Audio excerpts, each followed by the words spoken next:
I am Sam. I am the clean barrel lead and pilot brewer at the brewery. And today I'm going to be drinking a whole lot of colada. It's a fun looking can, I'll tell you what. So this is a beer that takes the spirit of fun in the sun and turns it into a stout. It's a coconut mango stout, which also includes vanilla to balance out all those flavors. This one's really close to me because I had a lot of involvement in the process of making this beer and the recipe. And honestly, it had its challenges. We found coconut and mango like to overpower each other. So getting this balance that you get in the final product is something we spent a lot of time working on.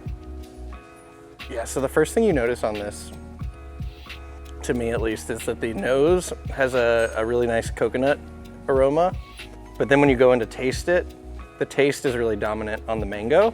It's not like that fresh mango juice, it's kind of that dried mango, the mango leather. It's a fantastic mango characteristic, and I'm really happy with what we're getting out of that mango and the processes that we're using for that.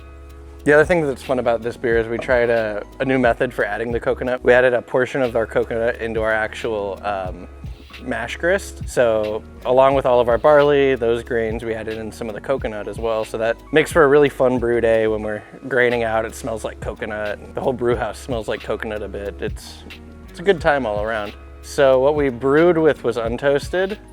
And this beer did get a dosing of toasted coconut in the bright tank, closer to being finished. So this beer actually got a double dosing of coconut in two separate areas. And I think that process is giving us a very balanced coconut flavor. But with the toasted coconut, it really gives you just kind of the best of both worlds with coconut. You get the bold flavor of the coconut, but you also get the toasted coconut just gives you such a great aroma. And then all of that playing together with the mango, it really works well, especially considering this is what we'd consider a sweet stout base. It's got a little bit more sugar in it than some of the stouts we're known for, a little bit thicker body, a little bit just more approachable by any and everyone. We've had some people less interested in beer recently try it and go, wow, this is beer. And it's always really, to myself, it's always cool to be able for us to put out products that elicit that reaction and push the boundary as we're known to do. If I could take this beer anywhere, it's a very unique place, but I think this is like a mountain beach.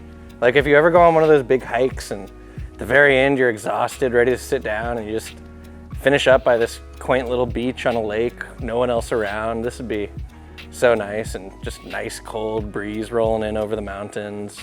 I think this beer really elicits those kind of emotions, and the tropical aspect makes me want to be outside, but it's a big stout, so I kind of want to be in a little bit more like a peaceful, like secluded environment where I can kind of ponder and swirl my beer in the glass, Yeah, and one of the exciting things about this beer too is, while we put our whole heart and soul into this beer, this is also a beer that's available to everybody. We know that sometimes our most fun beers get, locked to our members, but we love to put out some awesome beers for everyone sometimes too. And I think this is a beer that any and everyone can enjoy. So don't get scared because it's a stout. This is a real approachable beer that I think is just delicious.